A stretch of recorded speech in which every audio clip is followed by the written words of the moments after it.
And we're back. Right here on the 13th anniversary of the Man on Talk Show, July 3rd, 2014, with this part 5. And, just gearing up, getting ready to enjoy my summer.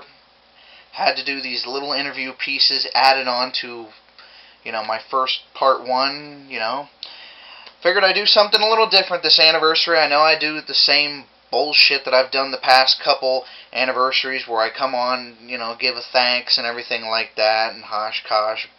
Same old stuff that I've been doing, so I figured I'd switch it up this year. Not only do a little bit of a thank you like I did in that first part 1 video, but go on with several videos to do, an interview segment, describe, tell some stories from, over the years past. We're talking 13 years here, so there's got to be some stories that I can pull out of this, which I know I can, and so can a lot of the other guys, the other co-hosts to this talk show over the 13 years. We're talking a big list here, and a lot of people probably watching this right now have been a co-host. Even if it was just for a one-time gig, they might have made an appearance, like those football shows. That's another thing there I could talk about. For a couple years, we did the Man on Talk Show Football League. That was another thing that me and Robbie Luckman were doing a big gig for. It was just fun. It was a mock-up of the NFL and the XFL, and we'd go on to tell people, our little bullshit thing that we do each week is, in the fall is better than the freaking NFL and the XFL, because in 2001, the XFL, owned by the owner of the WWE, Vince McMahon, came out, and it was a one-year thing. The ratings got bad, and they had a whole bunch of chaos with, finances and support from their networks that they had. So, we did a mock-up for a couple years of the Man on Talk Show Football League. That was another fun thing. Then, not too long later, the wrestling segments were created out of the football show. That's another interesting fact that we can talk about there. It was the last Man on Talk Show Football League show, and then Kenny and Travis Hummel, which were in that show, as well as myself and Robbie Luckman. Travis, Robbie, and Kenny just all started getting into it. And then, not too long later, we were creating these wrestling segments. And then, of course, that Man on Talk Show Football League reunion show, which we had a whole bunch of people lined up by Travis Hummel. A lot of Travis Hummel's friends wanted to make a one-time appearance on Man on Talk Show, and, they got to play in that big football game, which you could find here on YouTube. Yep, you could find it somewhere here on YouTube in the Man on Talk Show. If you type in Man on Talk Show in the search bar, up above, so you got that. It's just there's just so much to talk about that I'd have to even come back in segments in the fall possibly and talk about some of these things. It was interesting and a little freaky nonetheless when me, the Obama character, and the Hillary Clinton character, we did go search for in the Brenda and Jerry's Westgate Music and Entertainment Center, located in Bath. And there is actually legitimately a real spirit that is there. It is a demonic spirit come from one of those screamo bands. And a couple of nights after that happened, I didn't really exactly sleep right.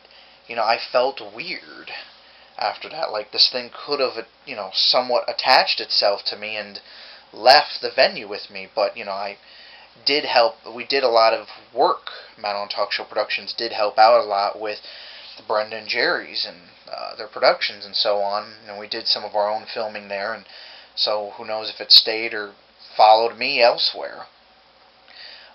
But it was a little weird after a while filming that, and there was a lot of times that we were there inside the building. Now, we shot this thing in November, December of 2010, and we had the heat was on in the building, so it wasn't like it was summertime and the air conditioning was on, but there was a lot of times that we felt cold spots and we did get chills. Even when I filmed Ghost Search 3, I did receive chills, especially in the one segment where we have the caption that the voice recording says, "Get your hot dogs." And at that time when I was sitting there mocking the guy, telling him to charge me, I did actually legitimately feel goosebumps.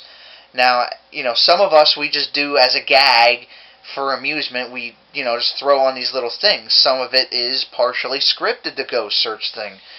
But the real feeling when we did Ghost Search 3 and 4 was that we knew that something was there. We knew the real story behind something, so we figured, we'd give it a try.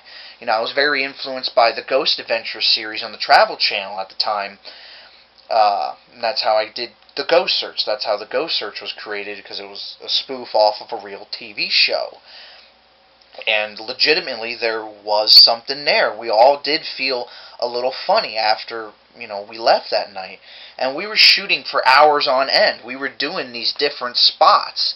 We did the bar, did the office, did on stage, did where the back door is, where, the guy was allegedly to be, hanging out in that area. And, a lot of people say it's in that area. It felt a lot colder in that area where the back door was, when we went to the second segment and then the very final segment of the show in the Part 2 series of the Ghost Search 4. But it was very freaky for a while. That's one experience that I'll never forget. But nonetheless, I really had a blast shooting it. It was a real success. A lot of people liked it. I'd gladly do it again if I had to. But nonetheless, on the flip side, it was a little freaky, during the time of that shooting and even after we left. Even with some of the made-up shit that we threw in there just for comedy's sake, there was a real feeling of a spirit there, and we weren't alone. Let's say that much.